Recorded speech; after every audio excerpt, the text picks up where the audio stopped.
Hello beautiful souls, welcome back to the Aura Academy YouTube channel. My name is Helen Plan. For those of you who don't know me, I'm an Hay House author, Aura Color Intuitive, artist, third generation Fengshui master, certified crystal healer and angel channeler.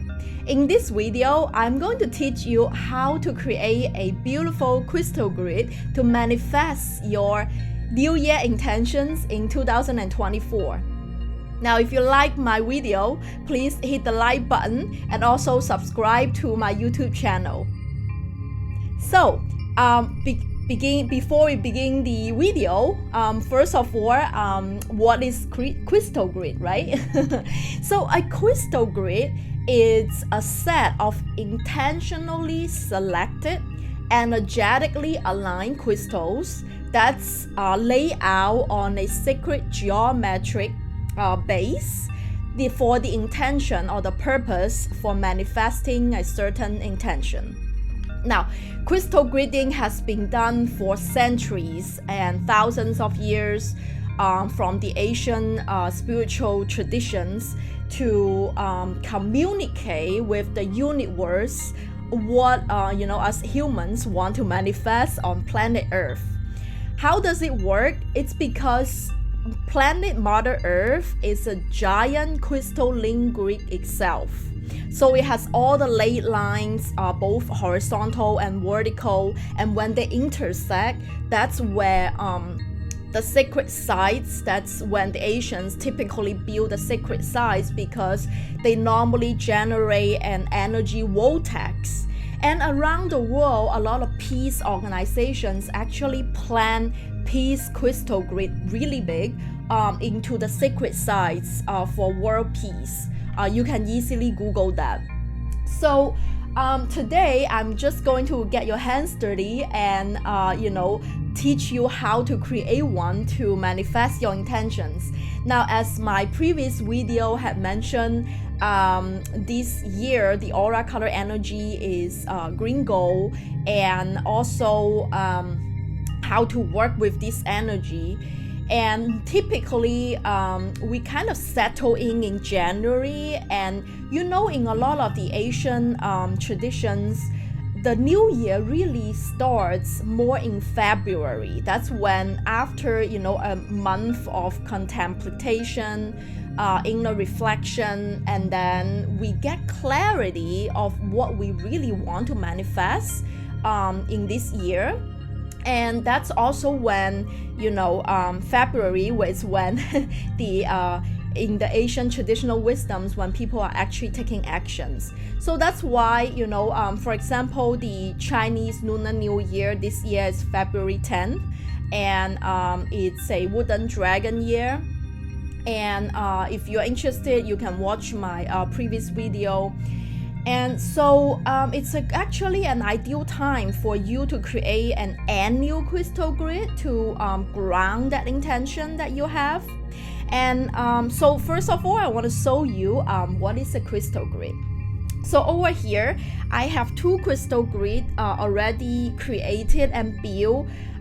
For this one on a select light plate, it's actually a carved out zodiac sign on the base. So this is like basically all the zodiac sign on the base, kind of carve it out. So that's one crystal grid. It's a little bit more creative and less conventional.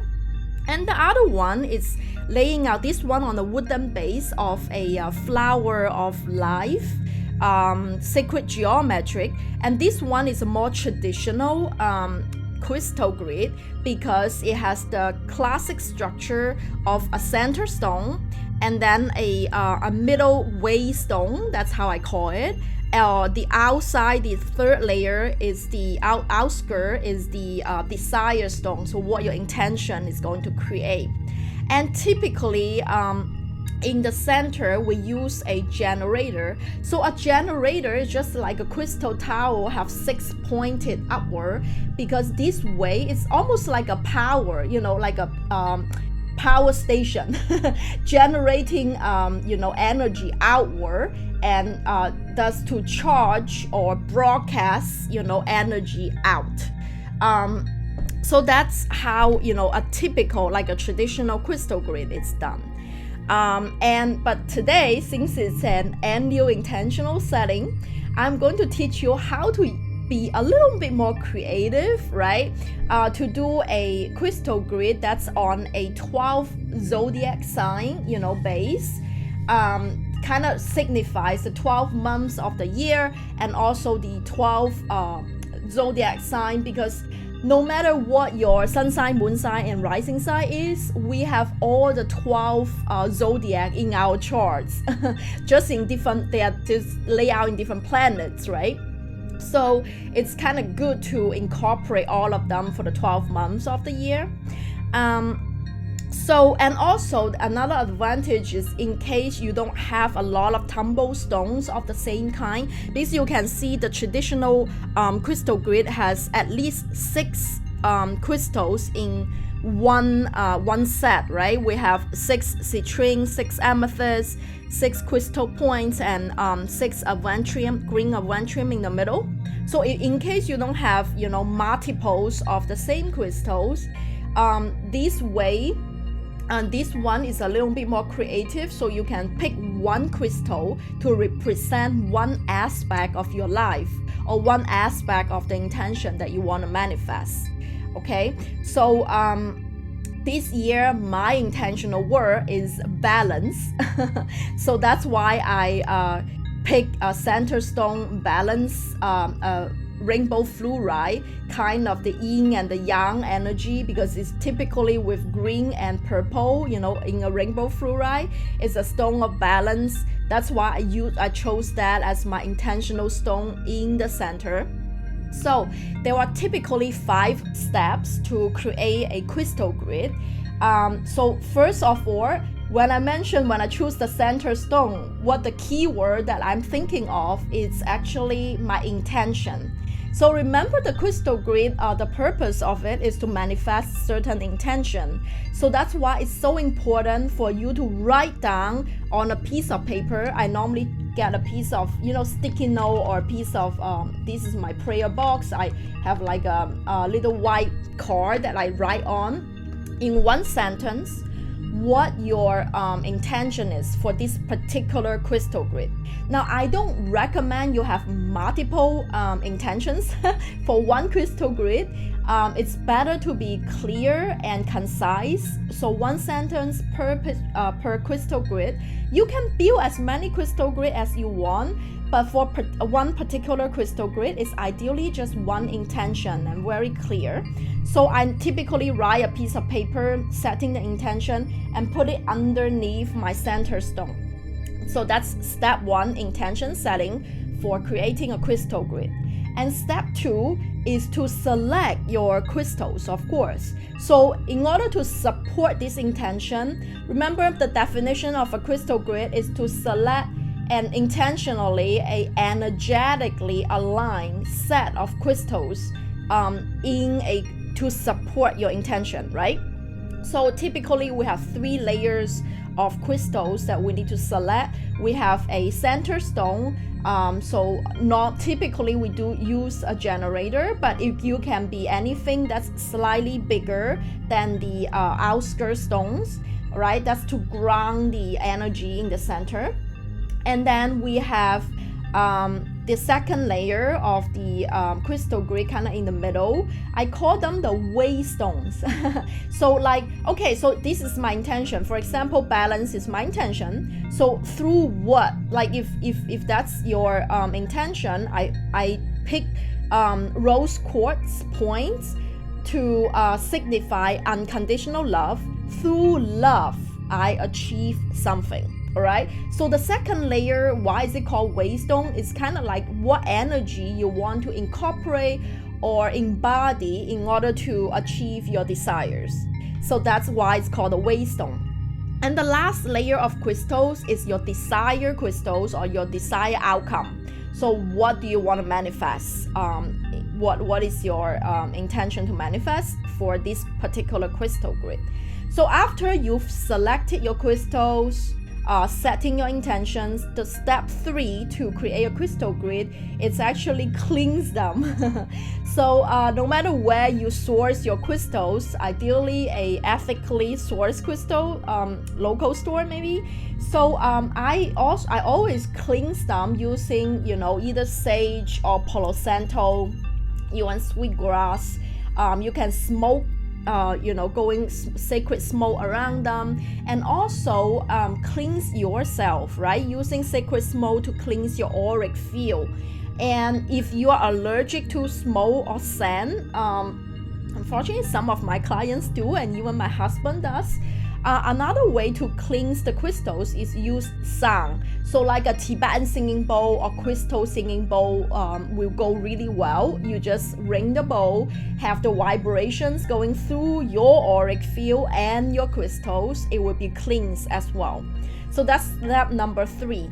And ideally, you want to meditate before you create your crystal grid, so you actually connect the energy with the crystals so much deeper than you just put them, lay them out as it is, right? So that's number 3. So and then the next step, number 4, of course, we lay the crystals. So we lay the center stone, and then the middle layer of those crystals, and then the outside, the outskirt, desire crystals. And once we lay them, that's step number 4. I won't say the most important, but that's a very critical process that people tend to forget, is to activate your crystal grid. So without activating, your crystal grid might not be very effective. So activating is very simple. You can use like a select light bar, or just a tumble stone of a clear quartz tumble stone or clear quartz points. You connect all the dots along the sacred geometric that you lay on, right? For example, this 12 Zodiac sign crystal grid, I will show you how to activate it. You literally just point it through from the center crystal to the first crystals, right? And then draw a line to the first crystals of chosen, and then go to the next one and coming back into the center, and then from the center going out to the next one, and so forth, and going back, right? Until you connect all of the crystals in and out through the center of the crystal. That's how you activate a crystal grid. Now, after you activate a crystal grid, you can place in a place. Ideally, don't move around the crystal. So if in case the crystals move around, especially if it is an annual crystal grid, like you want to lay it there for the whole year, I personally will reactivate it once a month, even though if the crystals are not moved. And if they are moved, I will replace them and reactivate them as soon as possible. So that's what I will do. And sometimes I cleanse them, if they have a little bit dusty, I wipe the dust off, and then I replace the crystals and reactivate them at least on a monthly basis if this is an annual crystal grid. So that's how to create a crystal grid in 5 steps. So next I'm going to teach you or explain to you, what are the meanings behind each crystals that I pick for this particular zodiac sign annual crystal grid. Now, because the word I pick is in balance, that's why I picked the fluoride, rainbow fluoride with both purple and green in it. If you want to manifest abundance, citrine, pyrite, cinnabar, those are great, or green aventurine, those are great crystals as a center stone. Or if you want to manifest love, or nurturing relationships, rose quartz, right? Rhodonite, rhodochrosite, or crystal praise, those are great crystals to manifest love. And if you are seeking clarity on your soul path, right? Amethyst, clear quartz, those are great center stones that you can choose. And if you want health, carnelian and red jasper and moss agate, those are my go-to kind of in general for general well-being and health. So depends on your intention. You pick a different crystals in the center, and then you pick a second layer is your waystone, through unconditional love, or you can be through clarity. You pick clear quartz. Through whatever you choose, through is the way to find your desired outcome, right? So in here on my first zodiac sign is the Aries. So in Aries, I pick a chameleon crystal. This zodiac sign of Aries is in general your motivation, your outside, like your personality outside, what you're doing, and also your health and energy level. So that's why I picked chameleon, kind of represented my overall health, energy level, and motivation. So that's for Aries sign. And the next we have next zodiac sign is the Taurus. Of course, Taurus is essential and also financial. It's a ruler of finance. So I put green aventurine for prosperity, abundance, and wealth and money to come, right? So the next one we have Gemini. Gemini is a sign for expression, creativity, and it's related to the throat chakra. And this life, my personal North Node is where your moon's North Node when you were born. So it's in Gemini. So it's a zodiac sign for creativity and expression. So that's why I write as an author and I paint as an artist, because this is my life path, kind of my soul's purpose this lifetime. And I picked Larry Ma turtle. Larry Ma is a very creative, but like a soothing creative, and also connected to spirituality type of creation and expression. So it's really good and soothing for the throat chakra, and sometimes the third eye as well. So that's why I pick it. And also I know all good things take time. All craft that we are doing, no matter what you put effort into, it takes time to come to fruition. That's why I use a turtle to to signify study and slow wins the race, right? And same thing, if you pick a crystal that has a carving, it also embodies the energy of the particular symbol of the animal or the flower. And the lotus flower I pick in the center is definitely signify balance, enlightenment. And I also personally have a tattoo of the lotus flower in the on my arm actually. So the next one on the zodiac sign, we have Cancer, and Cancer is the ruler of the home life, right? So I put rhodolite orchid there to signify love, forgiveness, compassion. It's a very compassionate stone, and love and forgiveness. So that's why I put it there. And then the next one we have Leo. Leo is my personal rising sign. It's your personality, your sunshine. So I put a citrine flower to signify creativity, positivity, joy, sunshine, all of it all together. It's how I shine my light outside, right?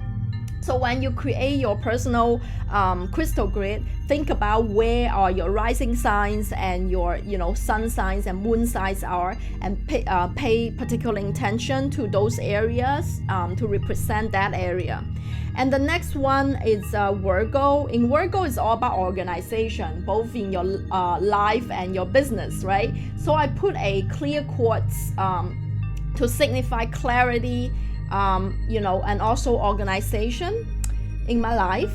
And the next one we have Libra. Libra is the ruling sign for love. So I put Vanadorite, a raw crystal, to signify passion and love in the sacral chakra. And so you can pick up any crystal that symbolizes love in that area. And we have Scorpio.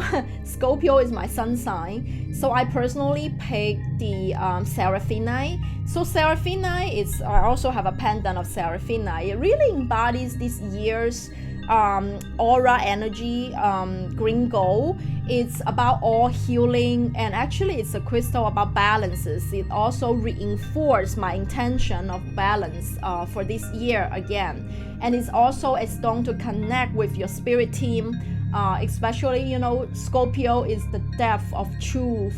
You know, nothing on the surface. Is really the power of secret knowledge, anything that's deep inside of you, the emotions and everything. So that's why I picked Seraphine. And the next one we have the zodiac sign of Sagittarius. Sagittarius is such a adventurer sign, and also it's a philosophy sign. I put a dolphin. It's my moon sign. So I put a dolphin to signify the water, and also adventures that I'm going to take this year, you know, trips, studies, retreats, anything that's going to expand my horizon and explore a newer realm of knowledge. This is really good for, especially if you want more travel opportunities, enjoying a life, explore, adventure. This is a great zodiac sign to put your crystal in. The next one we have Capricorn. Of course, Capricorn is the hard worker. And I have my South Node in Capricorn. So Capricorn is all about daily grind, you know, your foundations, your daily activities. South Node just means that your strength from your past life. So basically that means I'm a good worker, have good work ethic. But it's like it represents, so your South Node is your strength that you got from your past life, and your North Node is your your soul growing towards that direction. So I pick Golden Tiger's Eye to, you know, motivate myself on the daily grind, you know, give myself motivation, take action to realize my dreams. So no matter what crystal grid you created, you want to manifest, you tell the universe, this is what I want. They want to job it for you without any daily action, right? So this is daily grounding action. So the next one we have Aquarius. Aquarius is really a collective sign. It's about humanity, friendship, community, and I pick ametrine to signify my spiritual community. It's amethyst and citrine, so it has the spirituality and the joy together.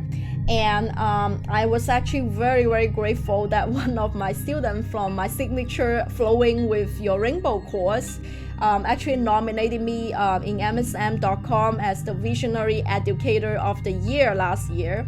And so I'm really grateful for my spiritual community in the course.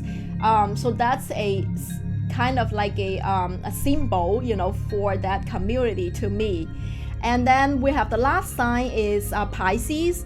And Pisces is all about intuition, getting deep down into your emotions and connected with the spirit realm and dreams, right? So I picked the Super 7 Tumblestone. So Super 7 has, as the name sounds, it has 7 minerals in one crystal. The majority of it is amethyst and arulite 23. So that's why it looks a little bit purple when it radiates the purple ray of light. So Super 7 is what I picked to signify my intuition, psychic abilities, connection with my spirit team on the Pisces sign. So this is how I created the annual crystal grid. I do it annually for myself. Depends on the keyword, the word that you have for 2024. You can pick different crystals to, you know, support your intention. And I know there are so many crystals out there. Sometimes it can feel overwhelming to pick and choose what crystals you want to represent. I say first of all, go with your intuition. So if you go to a metaphysical store, a crystal store, local crystal store, you can go see and feel the energy, right? You can pick up a crystal and feel it. I just feel like this is related to my health, this is related to my love, you know. There is like your intuition, your first guidance. And if you need a little knowledge, a good friend of mine, Nicholas Person, he's the walking encyclopedia of crystal healing, or a crystal expert. And this little book, I recommend it to all my spiritual students, Crystal Basics Pocket Encyclopedia. It's a brand new, it's quite new, so it has really updated information. It has 450 gemstones. What I love about it is that it talks about different qualities of particular crystal, from physical to psychological to spiritual meanings of a particular stone. So this is a great, kind of like a pocket guide that you can go to flip through and see and learn about more different type of crystals.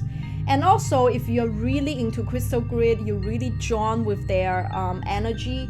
Another book that I would recommend is The Optimal Guide of Crystal Grid by Judy Hall.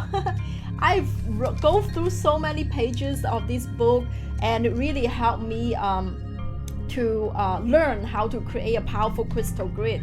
And what I like about this book also, it shows you the energy lines, how a particular crystal grid will amplify, amplify out what is the energy that is going to create in a holographic way. So those are the two references I kind of go to pretty much all the time.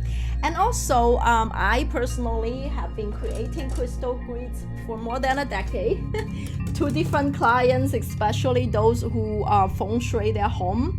And so this is a particular crystal grid painting that I created for the solar plexus chakra, for example. So this particular crystal grid has a solar plexus chakra symbol on it. So sunflower is related to that color energy. It supports, self-esteem, motivation, self-empowerment from your solar plexus chakra. It's great to hang on the south direction of your home for fame and reputation, because that's the feng shui direction for it. And if you purchase any personalized crystal grid with me, you will receive a free feng shui birth element and gua number reading, so that way you know where to put your crystal grid to maximize its impact in your life. And it's completely personalized. So I will personally select the crystals to support your intention, and also do a painting, a commission painting based on your intention as well. I hope this video is both educational and fun, and I encourage you to create your own crystal grid. And if you have any questions, you can write down in the comment below. I will reply to you if you have any questions during the process. Otherwise, I would love to see pictures of your beautiful creations and your intentions that you want to manifest in 2024. All right, so I will see you next time.